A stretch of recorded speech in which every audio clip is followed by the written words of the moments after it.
통영 살인 사건 제보하시려고 생각하시는 분도 계시죠? 현상금이 1억이기 때문에 더 관심이 높은 걸까요? 자, 이거 제보하실 때 만약에 그거 결정하실 때 저의 말씀이 도움이 되었으면 좋겠어요. 그 살인 사건이 지금 그냥 단순히 금품을 원하는 그런 강절도 사건으로 바라보는 경우도 있고요. 그 다음에 이거 원한이다. 그리고 원한 때문에 직접 그 원한을 가진 사람이 살해한 것이다. 아니면은 원한을 가진 사람은 저기 이제 따로 있고 그 사람이 이 사람한테 사주를 해서, 그러니까 청부를 해서 살인을 한 것이다라는 이제 의견도 있는 것 같아요. 여러분은 어떻게 생각하세요? 이제 이 통영 사건에 대한 많은 이제 유튜브가 있기 때문에 이제 보시는 분들도 계속 어떤 추측을 하고 이제 이거에 대해서 조금 윤곽이 보인다라고 생각하시는 분도 있을 것 같아요. 만약에 이게 원한 살인이라고 하면은 저는 글쎄요, 제보하신다 그러면은 조금 한번 다시 한번 생각해 보시라고 하고 싶어요. 예를 들어 가지고 이제 장윤기 사건이 만약에 그것도 이 사건처럼 미제로 갈 수가 있잖아요. 지금 6월 10일에 통영 사건이 발생했으니까 지금 벌써 2달이 훌쩍 넘어갔으니까 장기간 사건이 해결되지 않은 경우에 우리가 미제라고 하는데, 만약에 예를 들어서 장윤기 사건이 미제였다고 그래봐요. 아니면 장윤기 사건이 그 장윤기의 아버지가 이제 이렇게 사건을 이렇게 좀 만지는 이유가 장윤기 사건을 이제 5년을 구형받는, 살인을 했을 때 5년만 구형받는, 굉장히 이렇게 형을 조금 받는 경우도 있어요. 뭐 이거는 뭐 실수로 한 것이다. 그런 이렇게 이유들이 있을 때 그거를 이제 5년 정도로 받나 봐요, 형을. 그래서 5년을 받았다 그래 봐. 근데 제가 만약에 그 장윤기한테 살해를 당한 여고생의 가족이야. 근데 5년을 살고 나왔어, 장윤기가. 아니면 미제 사건으로 남았어. 근데 나는 쟤를 범인이라는 거를 알고 있어. 근데 경찰에서 만약에 못 잡는다 그래 봐요. 그러면 내가 우리 이제 그 장윤기한테 살해를 당한 여고생, 원래 이름이 이채원이잖아요. 우리 채원이가 너무 죽음이 너무 억울해가지고 내가 가서 장윤기를 죽일 수도 있는 거잖아요. 그렇지 않나요? 이런 경우에 원한으로 아니면 이제 보복으로 살인을 하는 거잖아요. 그러면 저도 죽였는데 제가 이렇게 범행을 어떻게 잘 저기 해가지고 미제로 남았어. 그래갖고 이렇게 이제 저를 현상수배하겠다고 1억이 걸린 거예요. 그러면 저를 잡기 위해서, 그러니까 장윤기를 죽였다고 치고 저를 잡기 위해서 이렇게 사람들이 막 제보를 할 거 아니에요.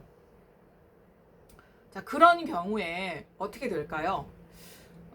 제가 이제 다른 영상에도 말씀드렸지만 우리는 이제 법치 국가고 이제 그 자본주의 사회에서, 그리고 법치 사회에서 통용되는 어떤 룰이 있고 자연 법칙에서 통용되는 룰이 있을 텐데, 자연 법칙에서 통용되는 룰은 이제 인과응보라고 하잖아요.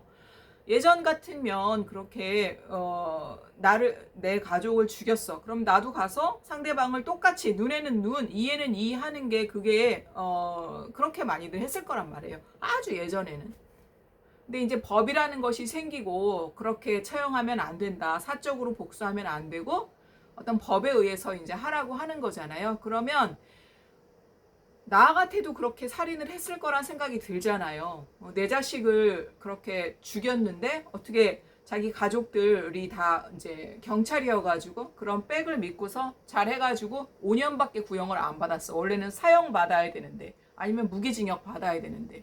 그러면 그런 저를, 그런 사람들이 이렇게 제보해가지고 1억을 받으면 그 사람한테는 정말 좋은 결과가 나타날까요? 어떻게 보면 이거 인과응보를 끼어들어가지고 운명에 끼어들어서 이거를 막아버린 거잖아요. 그럼 저는 그 사람한테도 당연히 피해가 갈 거라고 생각하거든요. 그러니까 이게 원한이나 복수 이런 게 우리가 그냥 살면서 뭐 이렇게 다른 사람한테 안 좋은 감정을 가질 수 있죠. 뭐 이렇게 뭐 살면서 층간소음이라든지. 근데 오죽하면 그 원한 때문에 그 상대를 죽이고 싶은 마음이 들까요? 그런 것도 있을 수 있잖아요. 이게 진짜 그 사람이 악하고 나쁜 사람이어서가 아니라, 그러니까 그냥 이거는 모든 사람이 살아가면서 느낄 수 있는 어떤 사건, 어떤 그런 감정이라는 거예요. 그래서 이제 아까 이 통영 사건이 원한 사건이다 제가 딱 단정지어서 말하는 게 아니라, 만약 그런 사건이라 그러면은 다른 사람이 이 인과응보의 그 자연 법칙에 끼어드는 것은 그 사람한테도 별로 저는 좋은 것 같지가 않아요. 그러니까 이런 거죠.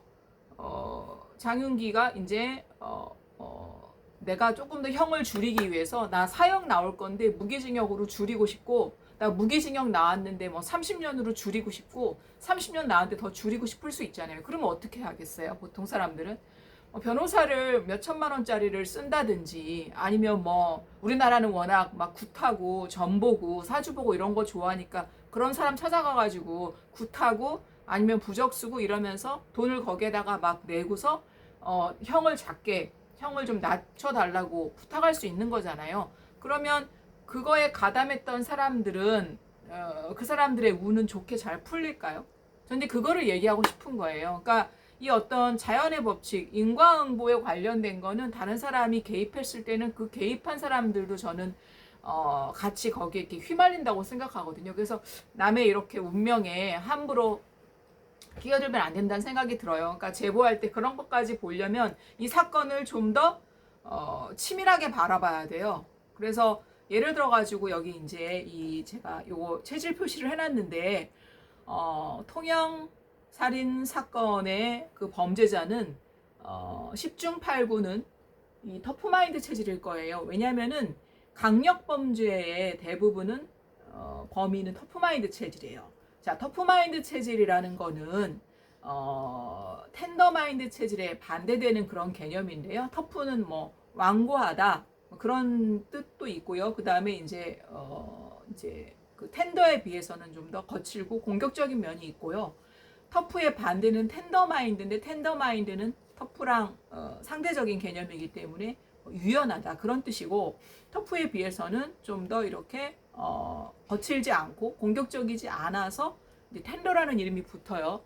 그런데 대부분의 그런 강력 범죄, 뭐 살인한다거나 강도, 또 강간하거나, 그다음에 방화, 이렇게 이런 걸 이제 4대 강력 범죄라고 하잖아요. 이런 데는 범죄자가 거의 대부분 터프마인드 체질이에요. 그래서 이번 사건도 터프마인드 체질이라고 저는 추정을 하거든요. 그러면 이 살해를 한 이 범인의 부모님은 무슨 체질일까요? 왜냐하면 체질은 혈액형처럼 유전돼요. 그리고 부모님 중에 한쪽으로부터 물려받아요. 그래서 부모님 중에 너 엄마 닮았어? 아빠 닮았어? 라고 물어봤을 때 그게 어떤 성격적인 면, 또 어떤 외모적인 면, 어떤 사고방식 이런 거를 다 이렇게 토탈로 봤을 때 내가 어느 쪽을 더 어느 부분을 엄마를 닮았냐 아빠를 닮았냐 봤을 때 그 부분에서 내가 엄마 체질을 물려받았는지 아빠 체질을 물려받았는지 알 수 있거든요. 자, 그럼 보세요. 이 통영 살인 사건의 부모님은 한쪽은 터프마인드 체질이라서 이 범인에게 체질을 유전해 주신 터프마인드 체질이고, 또 한쪽 부모님은 제가 보기에는 반대 체질이에요. 왜냐? 대부분의 범인은 부모님이 반대 체질이에요. 이 텐더랑 터프는요, 서로 성격이 달라요. 사고방식도 달라요. 그러니까 우리가 그냥 주변에서 많이 볼 수 있는 어떤 갈등 사건, 뭐 소송 사건, 어떤 폭력 사건, 폭행 사건, 뭐 대부분의 사건은 한쪽이 만약에 터프다 그러면은 반대쪽 상대방은 텐더거든요. 그러니까 쌍방이 그렇게 체질 충돌의 법칙이 적용이 돼서 만약에 또 한쪽이 텐더다 그러면은 상대방은 터프예요. 그래서 이번 사건도 그 범인은 터프마인드 체질로 제가 추정하고 있잖아요. 그러면은 그 살해를 당한 분은 텐더마인드 체질이라는 것이 바로 이 체질 충돌의 법칙이란 말이에요. 그러면 이 범인의 부모님이 한쪽은 터프, 한쪽은 텐더라고 하는 이유가, 그렇게 서로 부모님이 반대 체질일 때는 조화롭지가 않아요. 그리고 항상 그 어떤 그 눈에 보이지 않는 그런 기류가 흘러요. 부조화한 기류. 그리고 실제로도 갈등이 있고 또 이 충돌 같은 게 있단 말이에요. 그거를 뭐 다른 걸로 이렇게 잘 이렇게 극복하면서 살아가실 수도 있겠죠. 뭐 인품이 아주 좋으시다거나 뭐 종교로 극복하신다거나 아니면 뭐 집안에 돈이 아주 많다거나 뭐 이런저런 걸로 이렇게 커버할 수도 있겠지만, 커버한다고 해도 이 체질은 타고나는 거고 평생 죽을 때까지 바뀌는 것이 아니기 때문에 그 근간에 갖고 있는 성격과 사고 구조는 변하지 않아서 계속 눈에 보이지 않는 그런 부조화, 갈등 같은 게 있어서 이 갈등과 부조화가 자녀가 다 고스란히 흡수하거든요. 그래서 자녀는 항상 불안이 내재되어 있고 그런 부조화한 기운이 내재되어 있어서 그런 부조화 또 불안 같은 것이 언젠가 촉발이 되는데, 그 촉발되는 그 트리거가 되는 거, 도화선이 되는 그런 계기가 있어요. 근데 그런 계기가 보통은 터프는 터프 체질을 만났을 때 그런 사건이 촉발되기보다는, 터프는 텐더를 만났을 때 그런 사건이 촉발되거든요. 텐더도 마찬가지예요. 텐더가 텐더를 만났을 때는 그런 사건이 잘 일어나지 않아요. 왜냐면은 텐더끼리는 서로 잘 통하거든요. 터프도 마찬가지예요. 터프끼리는 잘 통하기 때문에 텐더가 만약에 어떤 그런 사건이 촉발된다 그러면 터프를 만났을 때 그런 사건이 일어나요. 그러면 보세요. 부모님이 지금 벌써 2달이 되었기 때문에 그 부모님도 자기 자신의 아들이 그 범인인지 아닌지 그 전에는 몰랐다가도 이게 하도 뉴스에 나오고 뭐 온갖 유튜브에서 다 다루기 때문에 CCTV에 이렇게 모습 잡힌 것만 봐도 부모는 사실 알아요. 그게 자기 자식인지 아닌지.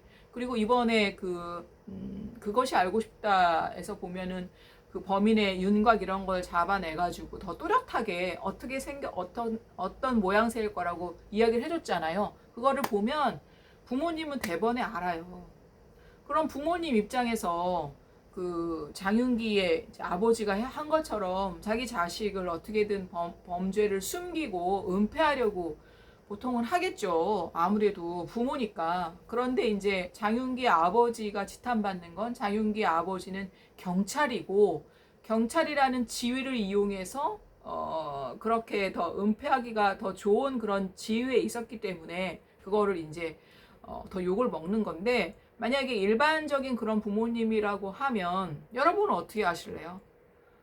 CCTV를 보니까 저 범인이 내 아들이랑 똑같이 생겼어. 내가 그냥 봐도 내 아들이야. 그럼 어떻게 하시겠어요? 참 그게 대략 난감하죠. 근데 그 장윤기도 그러면 강력범죄니까 여기 체질을 봤을 때 당연히 아까 제가 말씀드린 그 공식에 장윤기도 부합을 하거든요. 이런 모든 체질 정보는 For Human Types 연구소, 그러니까 4체질 연구소에 나와 있는 것을 토대로 말씀을 제가 드리는 거고요. 장윤기의 체질은 아까 그 말씀드린 연구소에 감별이 되어 있어요. 그런데 이제 전체 공개가 아니라 일부 공개로 되어 있어서 저작권 보호를 위해서 이제 말씀을 드리지 않는 거예요. 어쨌든 장윤기의 그 아버지는 저는 장윤기랑 같은 체질로 보거든요. 그러니까 장윤기가 터프마인드 체질이다 그러면은 아버지도 터프마인드 체질로 보여요. 그러면 가해자들의 부모님은 대부분 반대 체질이라고 했으면 어머니는 반대로 텐더마인드 체질이라는 거잖아요. 그러면 텐더는 보통은 이 텐더의 어떤 사고방식이나 성격은 이렇게 진실을 밝히려고 하는 그런 성향을 갖고 있거든요. 그러면 어머니는 아버지랑 반대 체질이니까 어머니 입장에서는 이걸 오히려 진실을 밝히고 뭐 자수하라고 말을 하든지 그런 식으로 좀 바르게 지도했을 수도 있잖아요. 그런 부모님도 많이 계시잖아요. 자식이 잘못했을 때 꾸짖고 오히려 자수하라고 하고 그런 경우도 있죠. 그렇다고 하면은 이 통영살인 사건의 부모님 중에 한쪽은 텐더일 텐데 그 부모님이 아무런 이제 액션을 그러면은 뭐 취하지 않았거나 아직까지 뭐 그런 제보가 없으니까, 아니면은 그 텐더라는 그 체질의 또 특징이 한국에서는 굉장히 주눅 들어 있거든요. 왜냐? 한국은 이 텐더마인드 체질과 터프마인드 체질의 비율이 아주 현격해요. 그래서 그 터프마인드 체질이 한국에서 인구의 한 3분의 2가 터프마인드 체질이라고 하면은 나머지 한 3분의 1 정도, 약 3분의 1이 텐더마인드 체질이기 때문에 한국은 굉장히 터프마인드가 굉장히 이렇게 장악하고 있고 터프마인드 체질이 살기 좋은 그런 나라라서 반대로 텐더마인드 체질은 더 이렇게 좀 주눅 들어 있고 그런 면이 있어서 집안에서 만약에 터프마인드 체질이 굉장히 주장이 세고 그 집안을 이끌어간다.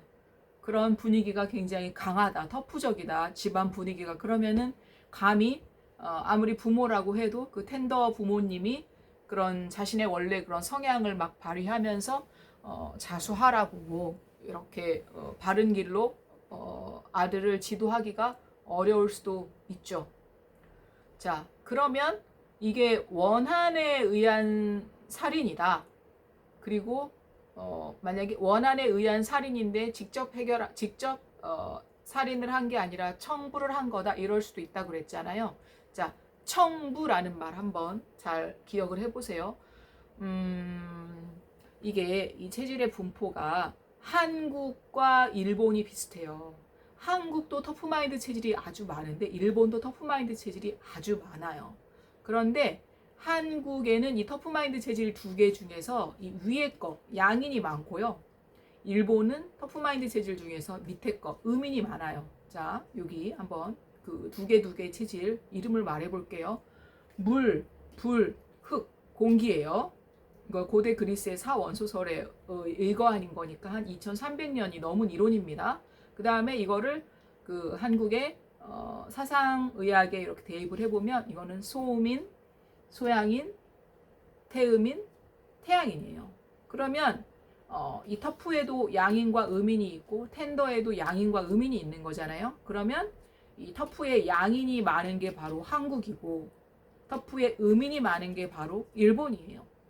근데 이 터프에 음인이 많은 일본의 특징이 나라마다 왜 좀 특성이 있잖아요. 일본은 굉장히 만화, 애니메이션이 발달한 거 아시죠?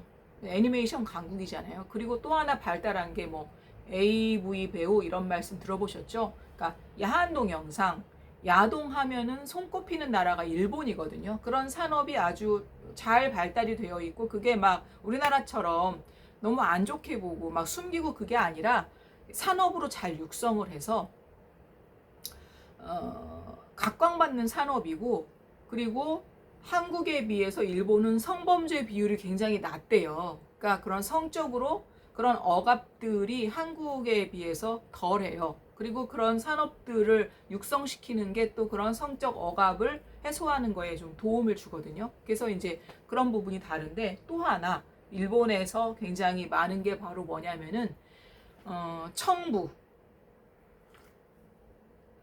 그러니까 내가 누군가한테 안갚음을 하고 싶어. 원한이 있어. 그래서 복수를 하고 싶어. 그럴 때 직접 내 손으로 하는 게 아니라 청부 보복을 그렇게 많이 해요. 일본에서는. 그래서 그런 업체들도 굉장히 많거든요. 근데 왜 청부하는 그런 보복이 많을까? 한번 생각을 해보세요. 그러면 또 이제 한국의 특성을 이야기해 봐야 되겠죠. 한국은 이 터프마인드 체질 중에서 음인이 아니라 양인, 그러니까 소양인이 많은 나라인데 한국은 그래서 애니메이션 이런 거보다는 실사, 그러니까 실제로 사람이 나와서 하는 그런 뭐 영화라든지 드라마가 굉장히 인기가 많아요. 그래서 뭐 K-드라마 열풍이잖아요. 전 세계적으로. 그리고 한국에서 또 인기 있는 게 바로 먹방이에요. 먹방. 먹방은 뭐 푸드 포르노라고 불리울 정도로 그런 카테고리를 갖는 그런 건데요. 그런 특징이 있어요. 그리고 이 소양인, 한국에서 가장 많은 체질을 차지하는 이 소양인의 체질은 자기를 막 드러내는 걸 좋아해. 그런데 이 터프마인드 체질의 이 음인, 태음인은 자기를 막 드러내고 그러는 거랑은 좀 달라요. 하는 태도나 그런 양상이. 그래서 나를 드러내고 싶지는 않아. 그런데 복수는 하고 싶어. 그래서 청부를 그렇게 많이 하거든요. 그래서 청부를 해서 만약에 이렇게 살인을 한 거다. 이렇게 볼 수도 있잖아요. 동영 그 사건을. 그랬을 때 이제 그런 일본의 많은 그런 그 태음인이라는 용어를 이제 기억을 해 놓으세요. 왜냐? 제가 이제 앞전에 이 통영 살인 사건에 대한 이제 영상을 하나 찍어서 올릴 때 저는 통영 살인 사건의 그 범인을 터프마인드 체질은 터프마인드 체질인데 당연히 근데 이제 한국은 이 소양인이 워낙 많은 나라예요. 그냥 인구에 지나가다가 그냥 이렇게 마주치는 사람은 거의 다 소양인이라고 보면 될 정도로 인구의 한 45%? 그러니까 거의 절반에 육박하죠. 소양인이기 때문에 당연히 범인이 다 터프라고 했을 때는 범인도 소양인이 굉장히 많아요. 그래서 범인이 저는 터프마인드 체질의 이 양인일 거라고 처음엔 생각했거든요. 근데 그 CCTV 영상에서 보여지는 그런 모습,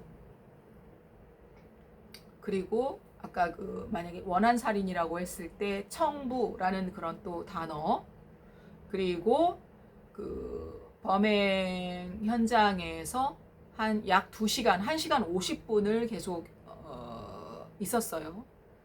그런 거. 그리고 범인이 도주를 할 때 CCTV에 찍히지 않기 위해서 그랬겠지만 이 범행이 일어났던 그 마을이 있잖아요. 거기에 이렇게 뒤에 산이 있는데 이렇게 산을 타고 한참 가서 이제 밑에 이렇게 CCTV가 없는 그런 자기가 그런 도로를 선택해서 내려가는데 그 길이 그냥 걸어가기가 힘들어요. 낮에도 그냥 걸어가기가 힘들대요. 그러니까 그 산을 거기 그 마을에 사는 사람들도 무슨 등산을 하기 위해서 쓴다거나 그런 산이 아니에요. 그러니까 그냥 낮에 가도 길을 잃고 헤매기 쉬운 그런 산을 보세요. 밤에 그렇게 간다. 근데 그 범인에게 사실 특별한 어떤 장비가 있어 보이지 않았거든요. 보통은 범행을 하러 들어오는 그런 범인이 만약에 금품을 도둑질하러 왔다고 하거나 뭘 하려고 그래도 어쨌든 최소한의 장비가 있어야 될 거 아니에요. 뭐 후레쉬가 됐든 뭐 다 넣어야 되니까 뭐 가방이라든지 이런 게 일절 없었어. 그냥 진짜 빈몸으로 왔거든요. 물론 뭐 주머니 안에는 뭐 아주 작은 뭔가가 있을지 모르겠지만 거의 그냥 맨몸으로 왔단 말이에요. 그런데 그 껌껌한 그 집, 그러니까 범행을 했던 그 집에서도 거의 한 2시간을 있었던 거잖아요. 그렇게 맨몸으로 와가지고. 그리고 불이 잠깐 켜졌지만 그 불이 켜진 거는 뭐 1분, 2분 굉장히 짧은 시간이었고 굉장히 깜깜한 데서 어쨌든 뭔가를 계속 했단 말이에요. 2시간 동안. 뭐 2시간 동안 거기서 가만히 쉬고 있었겠어요? 잠을 잤겠어요? 범인들은 어쨌든 빨리 그 범행 장소에서 자기의 어떤 목적을 달성하면은 빨리 나가려고 해요. 뭐 도둑질을 하러 왔으면 빨리 도둑질을 해서 나가려고 하고 정말 죽이러 왔으면 죽이고 빨리 나갔겠죠. 근데 어쨌든 거의 2시간을 그 안에 있었고 당연히 시간은 뭐 자정에 들어가서 한 새벽 2시쯤에 나온 거니까 굉장히 깜깜했을 거란 말이에요. 그리고 또 하나 그러니까 이 퇴로, 그러니까 이 도주를 했던 그 길이 아까 말씀드린 것처럼 낮에도 걸어가기가 길을 찾기가 그런 어려운 그런 산인데 거기를 밤에 그렇게 가요. 길이 없는 산을. 자, 보세요.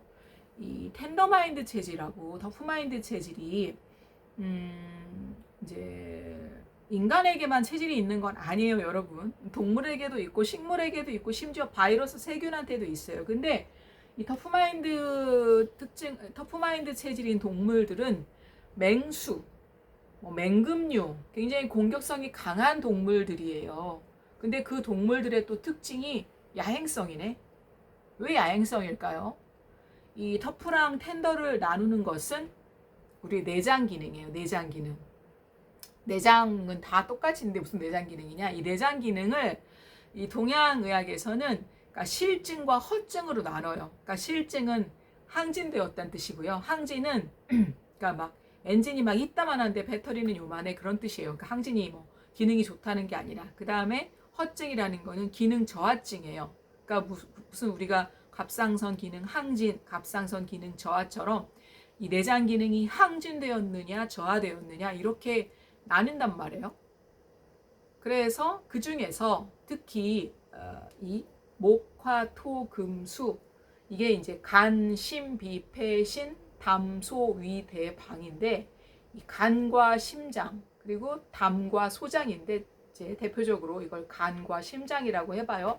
그럼 이 두 장기를 가지고 아까 항진이냐 저하냐 그걸 가지고 이 터프랑 텐더를 나누거든요. 그러면 간과 심장 하면 뭐 떠오르는 그런 이야기 없으세요? 한국에 이제 한국말에는 그런 내장 기능을 가지고 성격을 표현하는 말이 있어. 예를 들어서 뭐 강심장이네, 뭐 소심하네, 마음이 여리네, 아니면 간이 부었네, 간이 배 밖으로 나왔네, 아니면 반대로 간이 작네, 간이 콩알만하네 이런 말이 있단 말이에요. 그게 실제로 그 내장의 그 크기를 말한다기보다 그거는 이제 비유인데 그걸 가지고 성격을 말하는 거예요. 자, 그럼 보세요. 강심장이야.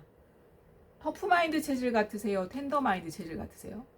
강심장, 터프마인드 체질이에요. 그러니까 심장 기능이 항진되어 있어요. 여기가 심장이죠. 이게 아니라. 그다음에 간덩이가 부었네. 터프마인드 체질 같아요? 텐더마인드 체질 같아요? 네, 간 기능이 항진되었기 때문에 우리가 간덩이가 부었다고 그렇게 시쳇말로 말할 수 있는 그런 체질이어서 당연히 간 기능이 항진된 거는 터프마인드 체질이에요. 그러면은 강심장이고 이게 간이 배 밖으로 나와야만 할 수 있는 그런 행동을 한다고 했을 때 사람을 그렇게 살인, 강도, 강간, 방화 이런 것들을 행하기가 아무래도 더 터프마인드 체질이 기질적으로 그것에 더 잘 맞는다 그 말씀을 드리는 거거든요. 그런데 여기에서 우리가 이 간, 심, 비, 폐, 신 할 때 이 내장 기능이 또 이 얼굴에 또 드러나기도 해요. 성격으로도 드러나지만 근데 간은 뭐예요? 얼굴에서 간 뭡니까?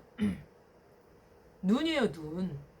근데 이 눈이 간 기능이 항진된 거랑 간 기능이 저하된 거랑 이 눈의 그런 어떤 능력이라고 그래야 되나? 그러니까 막 진짜 무슨 뭐 안경 맞출 때 그 숫자를 말하는 게 아니라 이런 그 눈의 어떤 그런 능력, 간 기능이 항진되었냐, 간 기능이 저하되었냐 할 때 그런 눈의 능력이라고 할 때 그 눈이 야행성에 훨씬 야행성에도 강하기 때문에 터프마인드 체질의 그 동물들이 야행성이 많은 거거든요.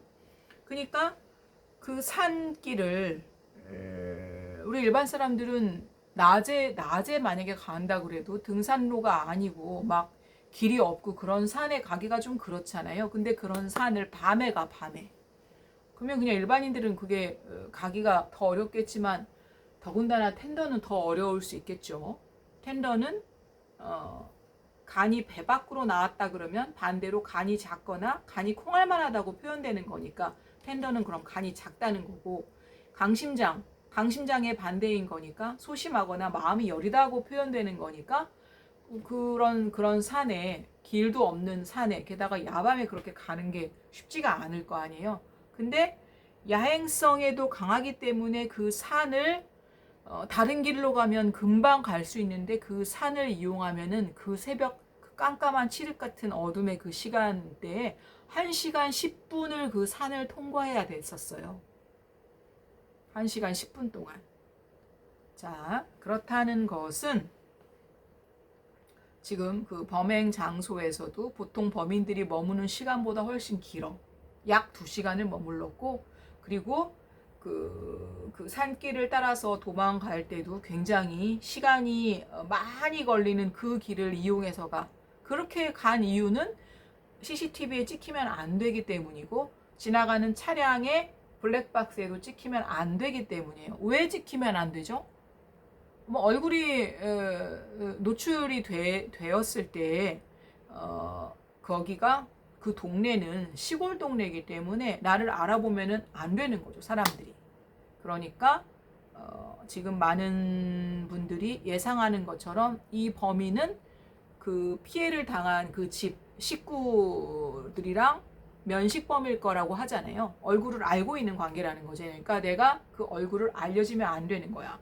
그리고 내가 그 동네 주민은 아닌데 그 동네에 무슨 일로 몇 번 왔다 갔다 하면 그 동네가 좁기 때문에 얼굴을 웬만하면 다 기억하고 있잖아요. 그래서 얼굴을 들키면 안 되니까 이제 그렇게 했을 거예요. 그리고 또 하나 이제 범인은 당연히 터프마인드 체질인데 그래도 양인과 음인이 있을 때 이제 음인에 더 음인이지 않냐, 요 체질이지 않냐. 그러니까 이 소양인과 태음인 중에서 이 음인이지 않냐고 할 때는 만약에 그렇게 원한에 의한 살인이면 사실은 그렇게 장기 미제 사건이 되기는 어렵다고 해요.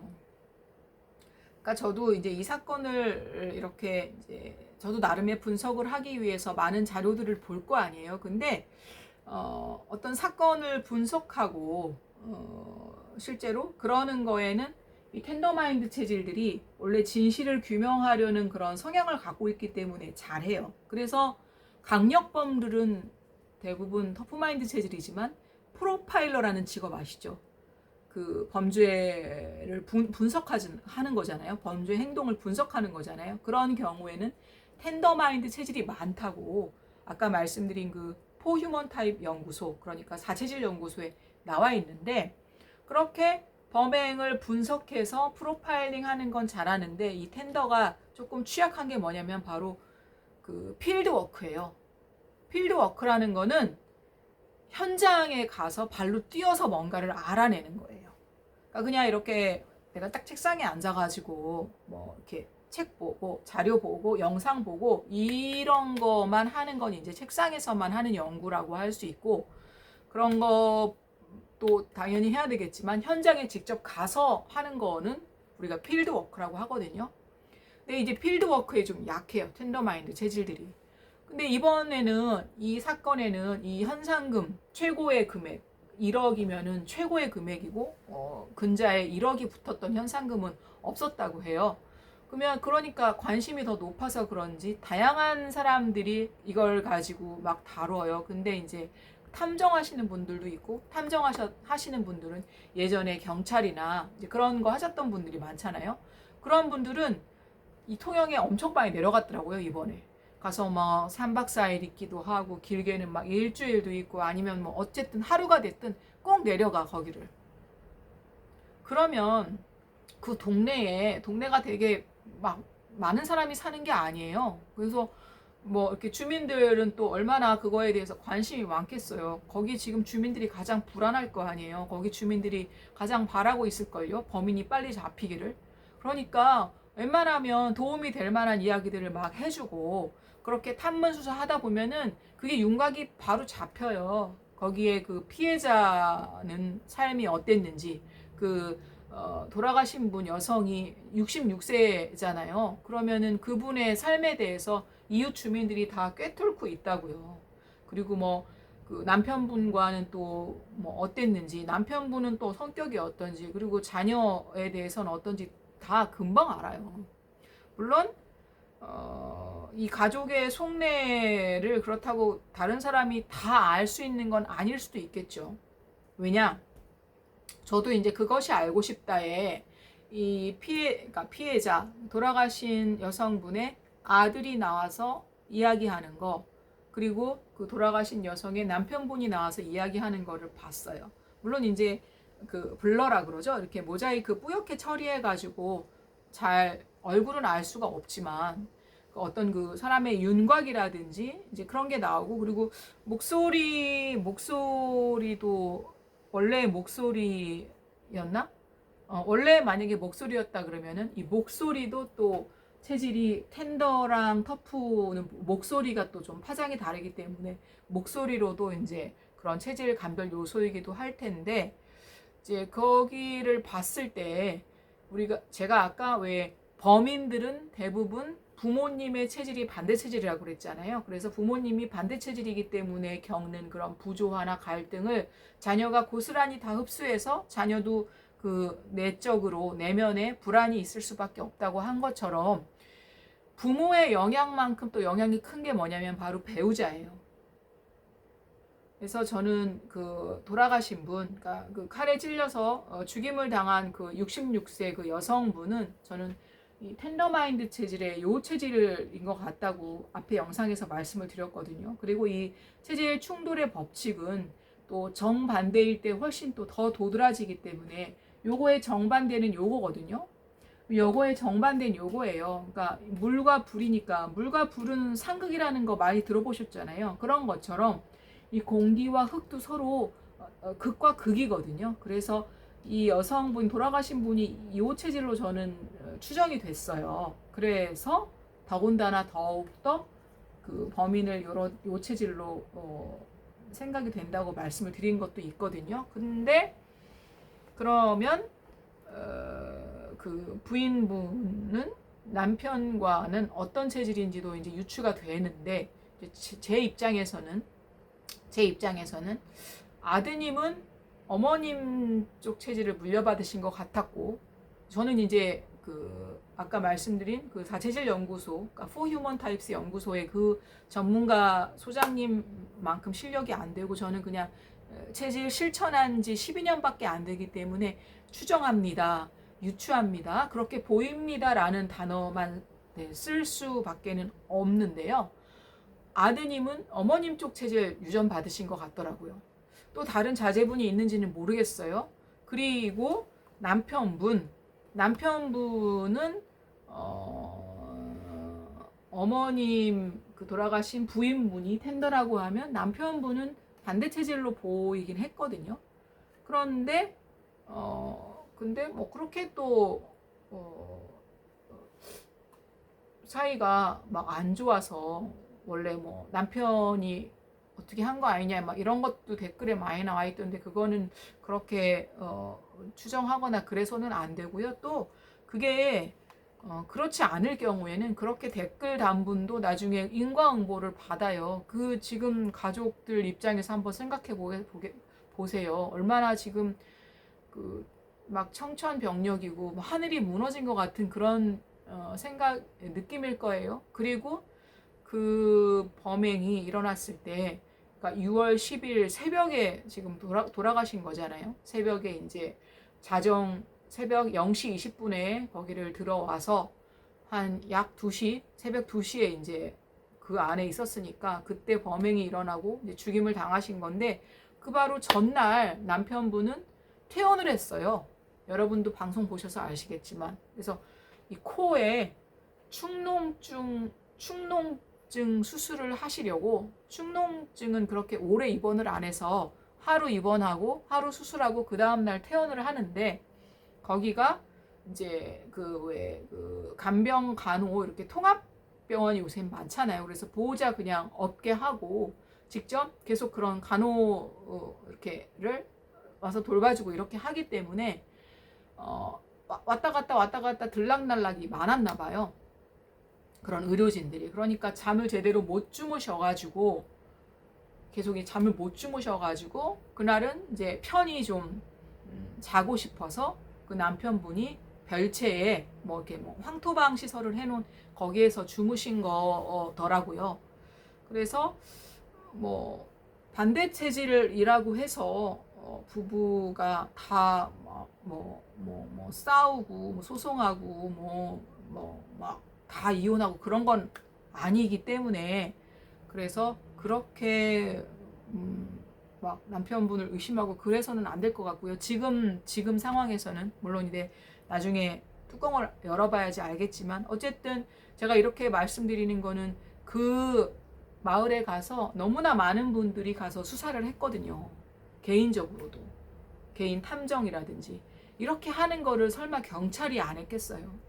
벌써 2달이 넘었는데 경찰들은 정말 지금 이를 악물고 우리 왜 무슨 그물망 수사라고 그러죠? 그물도 그냥 그물이 아니야. 무슨 일반 물고기 잡는 그런 그물코의 그 크기가 아니야.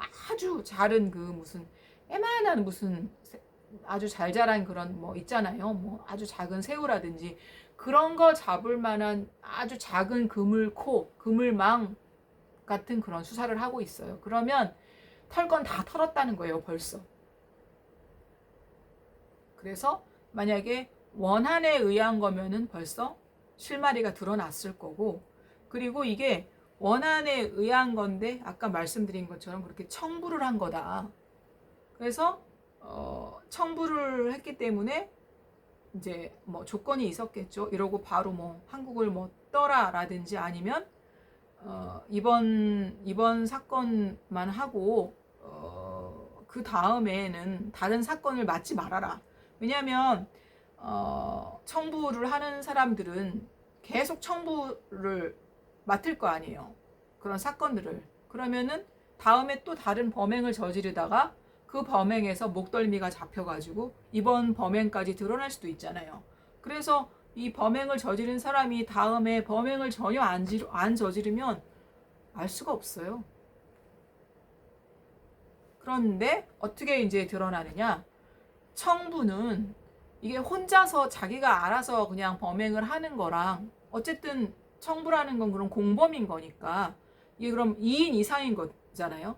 2인 이상이 될 때는 이 사람들이 이게 무슨 좋은 일로 지금 둘이 조인이 된 게 아니잖아요. 무슨 나라를 구하려고 독립운동 하려고 두 명이 조인해도 이게 막 조금 틀어지면은 서로 막 뭐라 그러죠? 막 밀고 하고 막 배신하고 이러는데 지금 이 청부살인을 하는데 두 명이 조인됐다 그러면 언젠가 둘이 이렇게 틀어질 일이 생겨요. 그래서 영원히 그렇게 미제로 남기는 어려울 거라고 이야기하거든요. 그래서 언젠가는 또 드러날 거고요. 자, 그러면 이제 원한이 아니야. 만약에 이제 이게 원한 사건이라 그러면 거기에 이제 인과응보가 들어가기 때문에 다른 제3자가 끼어드는 건 저는 별로 안 좋은 거라고 얘기했잖아요. 어쨌든 잡히게 되어 있어요. 이거는 그러면 원한 사건은 원한 사건이 아니다. 그냥 단순히 금품을 강절도라고 하죠. 이제 훔치려고 들어간 거다. 그런 거면은 조금 또 이야기가 달라지죠. 근데 훔치러 들어갔는데 그 가족분들 중에 부인이 만약에 지금 그러니까 부인이 66세였으니까 남편분이 나이가 많다고 해도 뭐 60대 후반이나 70대 초반일 텐데 그럼 그 집에서 어떤 그 집에도 어떤 그 권력 구조가 있잖아요. 이 집안을 딱 장악하고 있는 분은 제가 보기에는 그 아버님, 그러니까 남편분인 것 같거든요. 그러면 이제 그 남편분의 입김이 굉장히 센 걸 거고, 그리고 그 돌아가신 그 여성분이 무슨 어촌계장이었다고 그렇게 얘기를 하는데 원래 어촌계장을 하셨던 분은 남편분이래요. 남편분이 그거를 오래 하셨나 봐요. 원래는. 그러다가 이제 남편이 동네에서 그거를 하면은 부인이 어쨌든 내조도 하고 도와주고 하니까 어떻게 하는지 잘 돌아가는지 알잖아요. 그러다가 뭐 남편분이 뭐 몸이 힘들어서 그랬는지 어쨌는지 이제 부인이 그거를 좀 이렇게 맡아서 했나 보죠. 근데 부인분은 몸이 되게 약했다고 그 아드님이 그렇게 인터뷰를 했거든요. 몸이 너무너무 약한데 어머님이 일을 너무 많이 하셨다. 이런 이야기를 해요. 자, 그래서 이 집안을 이렇게 장악하고 이 집안을 모든 어떤 권력의 중심이 이제 아버님이라고 그렇게 해봐요. 그러면 아버님에 대해서도 이 동네에 소문이 있을 거고 이번에 많은 분들이 거기 통영에 내려가서 막 뭐 탐정들은 뭐 개인 수사도 막 어쩌고 저쩌고 했을 때 그 남편분에 대해서도 이야기를 많이 들었을 거예요. 자, 그러면 그냥 단순히 정말 그냥 금품을 훔치러 들어갔다. 그런 경우에 그 집에 뭐가 없어졌는지 우리가 몰라요. 그쵸? 그리고 아직까지는 뭔가 그런 게 없다고 얘기해. 근데 금품을 훔치러 들어갔는데 없어진 금품이 없다는 게 말이 돼요? 그리고 그 범인이 분명히 그 왼쪽 손에 그 부엌 칼과 함께 그 가방을 들고 나왔잖아요. 그 가방은 그것이 알고 싶다 해서 보니까 그 돌아가신 그 부인이 굉장히 아끼던 직접 이렇게 주문해서 손으로 만든 그런 수제 가방이었대요. 근데 그 가방에 그럼 뭐가 들어있는 거예요? 그 가방만 집중적으로 연구하신 그런 채널도 있었거든요.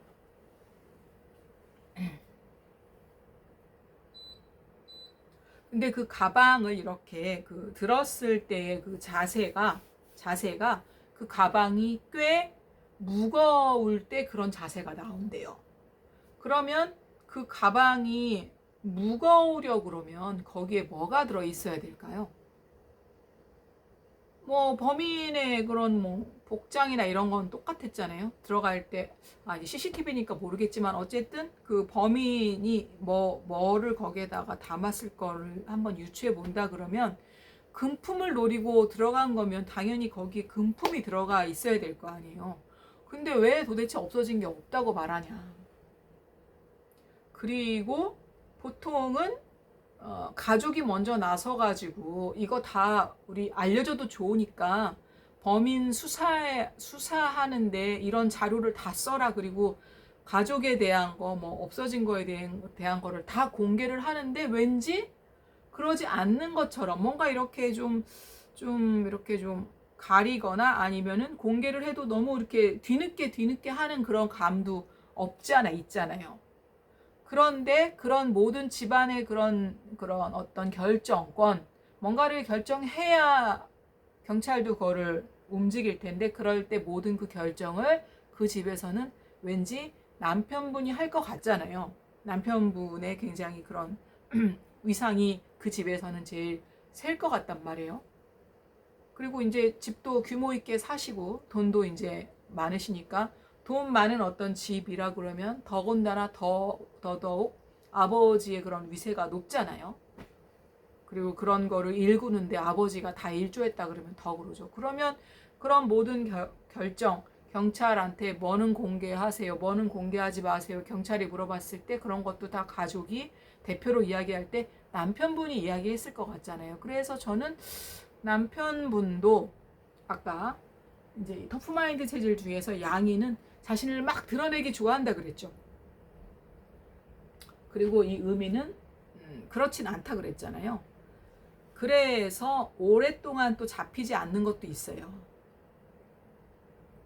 그러면 그 남편분이라든지 그다음에 이번에 살인을 한 범인도 체질이 이제 같게 보이는데 남편분은 이제 굉장히 과묵하시고 좀 이렇게 너무 그런 거가 안 알려졌으면 하는 그런 마음이 있으신 것 같고, 그 다음에 이제 범인 같은 경우에는 또 왜 이렇게 보느냐. 여러분, 그 코로나가 확산이 속도가 있잖아요. 근데 코로나가 확산이 더 빨리 되려고 그러면 이거는 그냥 사람들이 많이 그러니까 이거를 바이러스를 전염시켰기 때문이에요. 근데 이 터프마인드 체질 중에서 소양이는 막 자기를 드러내기를 좋아하는 만큼 막 돌아다니는 것도 좋아하고, 그리고 내 안에 뭔가 이야기가 있으면 이거를 말로 해야 돼. 뭔가 말로 해야 돼. 그래서 연쇄살인범이라든지 강력범들이 계속 잡히지 않고 있다가 이 말을 참았어야 되는데 그거를 말을 해가지고 어처구니 없이 덜미를 잡혀가지고 그렇게 검거된 경우도 있어요.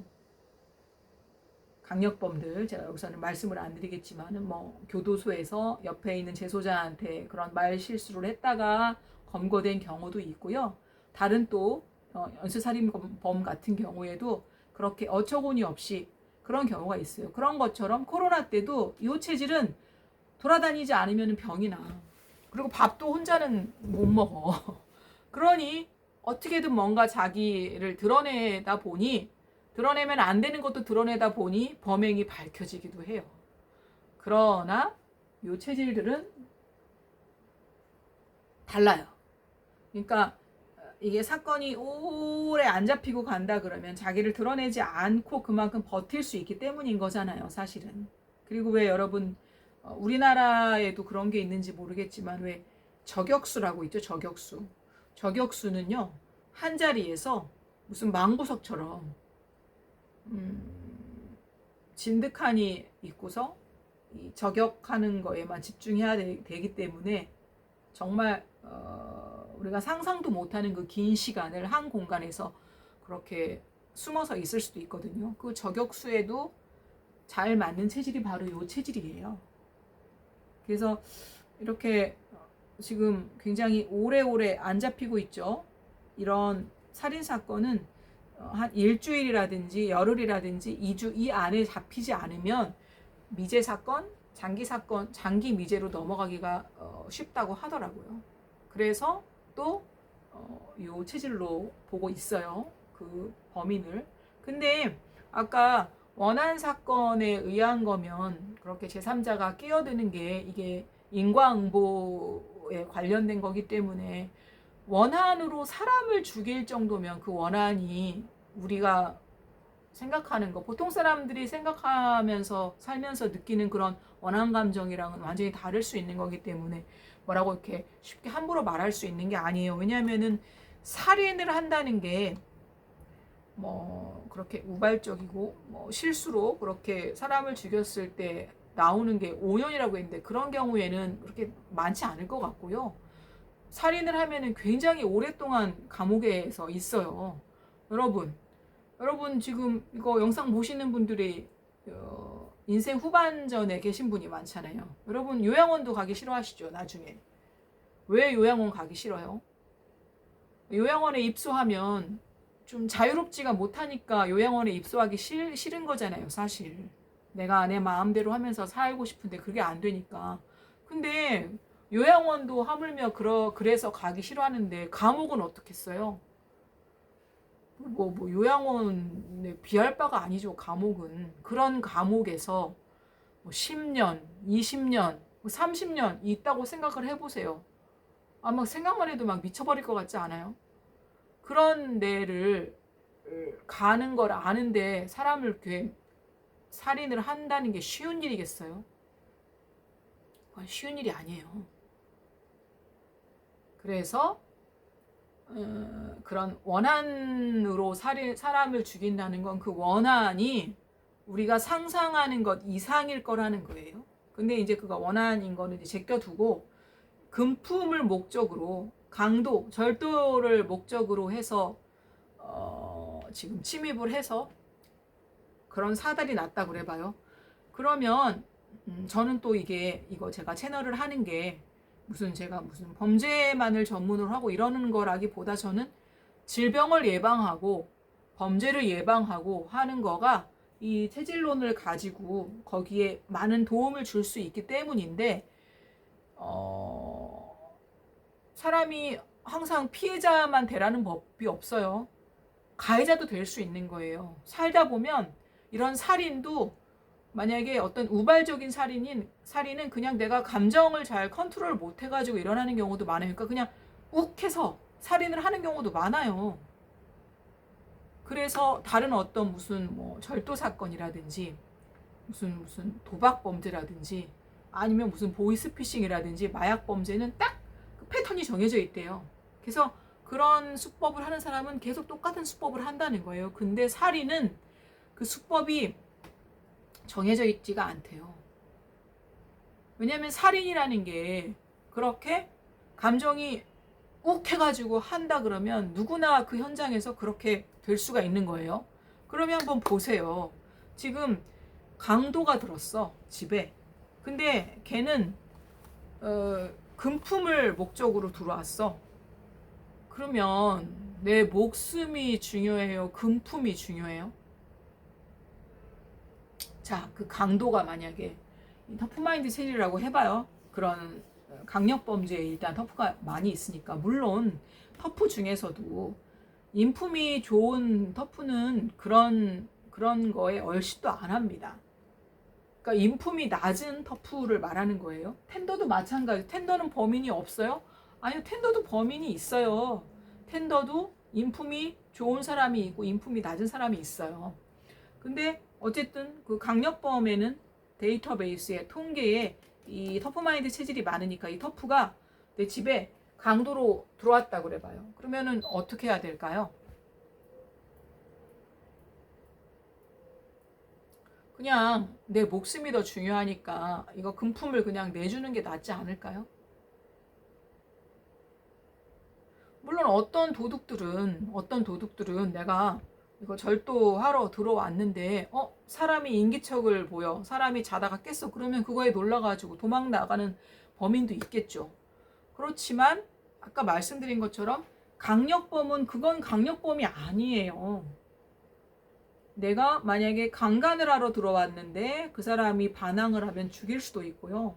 내가 도둑질을 하러 왔는데 만약에 뭐 그렇게 인기척이 보이거나 나한테 이렇게 반항을 하면은 도망가는 게 아니라 그 사람을 죽일 수도 있는 거예요. 그래서 강력범이라고 하는 거거든요. 그럴 때는 그냥 금품을 주세요. 그리고 뭐 나중에 뭐 신고를 하시든 어떻게 하든 하시고, 아니면 진짜 그럴 때는 그냥 내 목숨을 구했다고 생각하고 그냥 돈을 주세요. 돈 나갈래? 목숨 나갈래? 그럼 목숨 나가는 것보다 돈 나가는 게 낫지 않아요?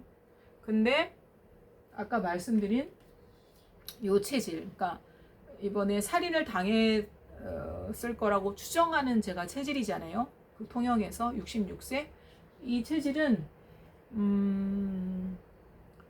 막 고분고분한 스타일은 아니에요. 물론 고분고분하든 고분고분 안 하든 죽일 마음을 갖고 있으면 이 강력범이 뭐 죽였겠죠.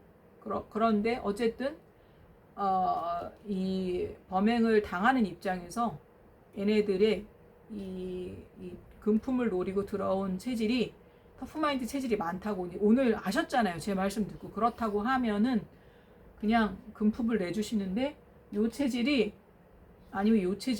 이 터프마인드 체질을 자극하는 경우도 있어요. 그러니까 성격이 비슷한 사람끼리는 잘 통해요. 성격이 비슷한데 왜 자극을 하겠어요? 그리고 텐더끼리는 성격이 비슷한데 왜 자극을 하겠어요? 성격이 비슷하면 잘 통하지 막 자극이 되거나 그러진 않아요. 그런데 만약에 범인이 요 체질이다 그러면은 더 많이 자극을 받는 게 요 체질이겠죠. 요 체질에 하는 행동에 더 자극을 많이 받아요. 뭐 지금 이런 상황에서 고분고분하지 않았다, 뭐 반항을 했다거나 소리를 질렀다거나 뭐 어떤 그런 행동들이 있었거나 그랬을 때는 이제 더 아까 말씀드린 그 마음속에 내재되어 있던 것이 이제 더 촉발이 돼서 더 이제 공격적이고 더 행동이 과하게 그렇게 나갈 수 있는 것이죠. 그리고 만약에 요 체질도 범인이 굉장히 많아요. 왜냐하면 인구 비율이 가장 높기 때문에 범인 비율도 터프에 많다 그러면 터프에는 요 체질이 또 범인에 많겠죠. 그러면 또 이제 요 정반대 체질, 요 체질에 또 자극을 받을 수가 있겠죠. 그래서 금품에 관련된 지금 범행이다. 그리고 그 가방에는 뭐가 들어있는지 모르겠지만 금품이 목적이었다 그러면 금품이 들어있을 테지만 지금 뭐 도둑 맞은 금품이 없다고 피해자들은 그 가족은 유족은 그렇게 얘기한다고 하니까 그건 더 이제 수사를 하고 나중에 뚜껑이 열리면은 알게 되겠죠. 그런데 금품을 목적으로 했다.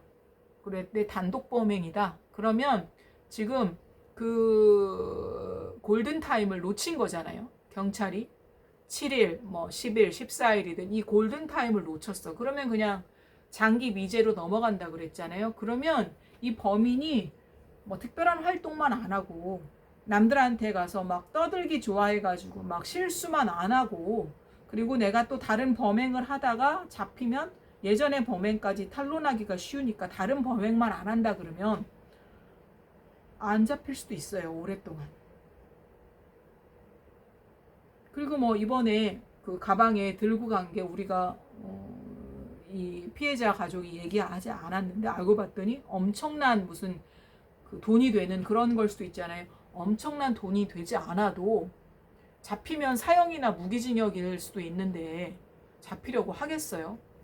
그래서 이 사람이 조심만 하고 이거 떠들고 다니지만 않고 계속 이렇게 그냥 숨어 지낸다고 하면 이 사건이 그러니까 혼자 한 거고 남들 아는 사람이 없다, 공범도 없고 사주한 사람도 없다 그러면은 오래 갈 수도 있는 거죠.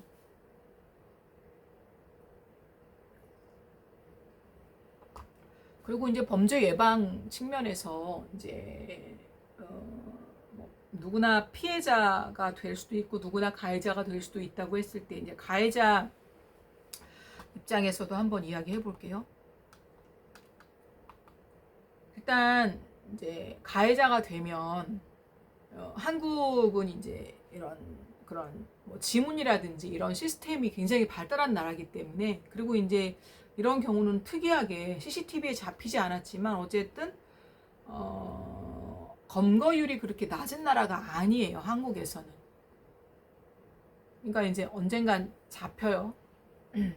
그리고 아까 말씀드린 그런 뭐 법치국가나 자본국가, 법치주의나 자본주의에서 통용되는 그런 룰이 있는 건 있지만 자연법칙에서 통용되는 그런 인과응보라는 법칙은 그것도 아주 확실하게 돌아가요. 그리고 예전에 비해서 그런 인과응보의 그 타이밍이 더 빨라졌어요. 시대가 발전하면서. 그래서 언젠가는 이제 요 바로 지금 코앞만 생각하지 마시고 멀리 보시고 언젠가 내가 다 그 벌을 죄를 받게 된다고 생각하시면 그런 범죄를 근데 이런 범죄도 사실 습관이기 때문에 사실 사람들이 나 이제 술 끊을 거야 라고 하지만 잘 안 믿잖아요 주변에서. 그러니까 술 뭐 거의 중독되다시피 계속 드시는 분들. 그래서 뭐 술이 됐든 뭐 마약이 됐든 도박이 됐든 뭐 이런 범죄도 마찬가지일 텐데 절도가 됐든 이렇게 그게 거의 중독이다, 습관성이다 그러면은 잘 끊기는 어려운데 그렇다고 해도 끝이 좋지를 않아요. 그래서 그런 것들을 좀 그런 습관을 교정해 보시는 방향으로 저는 좀 이야기를 하고 싶고요. 그리고 원래는 금품만 내가 도둑질 하러 갔어. 근데 이렇게 꼬리에 꼬리를 물고 일파만파되고 나는 원래 그럴 의도가 없었는데 사람을 죽이기까지 하게 되는 상황까지 가지 말라는 법이 없잖아요. 그러면은 이제 사람 죽이면 도둑질하러 갔다 사람 죽이면은 그냥 자기 인생 그냥 끝나는 거예요. 그러니까 그렇게 해서 자기 자신의 삶을 망가뜨리지 않는 또 다른 방법들을 찾아봐야 되지 않을까 싶거든요.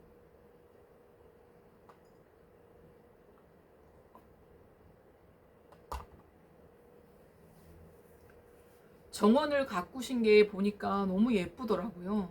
그리고 그 희생당하신 그 여자분께서 그날 그 범행이 있는 날은 11시 16분에 주무셨어요. 근데 다른 날은 보니까 그 CCTV가 있었잖아요. 그 화원에. 그걸 보니까 어떤 날은 새벽 2시에 나와서 막 밭일을 해. 어떤 날은 새벽 4시 20분에 나와서 막 밭일을 하셔. 그거를 봤을 때 좀 이상하다 싶었는데 아니나 다를까 아드님이 인터뷰할 때 어머님이 몸도 약하시고 그리고 화면에서 보니까 굉장히 왜소하더라고요. 빼짝 마르셨어. 근데 그렇게 일중독이셨더라고요. 중독은 중독이죠. 일중독도. 중독은 어딘가 우리가 뭔가 결핍감이 있을 때 중독에 빠지기 쉬워요. 그 결핍감은 뭐 보통은 뭐 가족이 화목하거나 이럴 때 뭐 메워지기도 하고 아니면 내 배우자한테 또 뭐 메워지기도 하고 아니면 내가 내 자신에 대해서 내 자신이 어떤 사람인지 탐구하다 보면은 또 그 결핍감이 메워지기도 할 텐데, 한번 보세요. 내가 지금 남편이야. 근데 같이 자고 있는데 잠을 못 자, 부인이. 그래가지고 자다가 잠이 안 오면, 아니면 자다가 일찍 깨면 새벽에 나가가지고 막 또 그 정원을 갖고 수시로 그냥 왔다 갔다 해. 그러면 남편 입장에서 어떨 것 같아요? 아니, 남편도 어쨌든 남편이 아무리 둔감해서 이렇게 골아 떨어지고 한번 베게 되면은 잠이 끝까지 안 깬다고 그래도 옆에서 부스럭부스럭 끓이고 막 깨서 나가고 그러면 얼마나 불편해요. 그러니까 부인도 그 정서상으로 굉장히 마음이 되게 편안하고 안정감 있는 상태는 아니었단 생각이 들어요. 그리고 이게 어떤 그 인연의 법칙이 있어요. 우리가 이렇게 제가 이렇게 가만히 있어도 저는 시청자를 저랑 같은, 저는 텐더마인드 체질로 저는 12년 전에 감별 받았습니다. 저는 그러면 제가 텐더마인드 체질을 이렇게 끌어들일 확률이 높아요. 보세요. 내용도 이런 체질로는 터프마인드 체질은 별로 믿지 않거든요.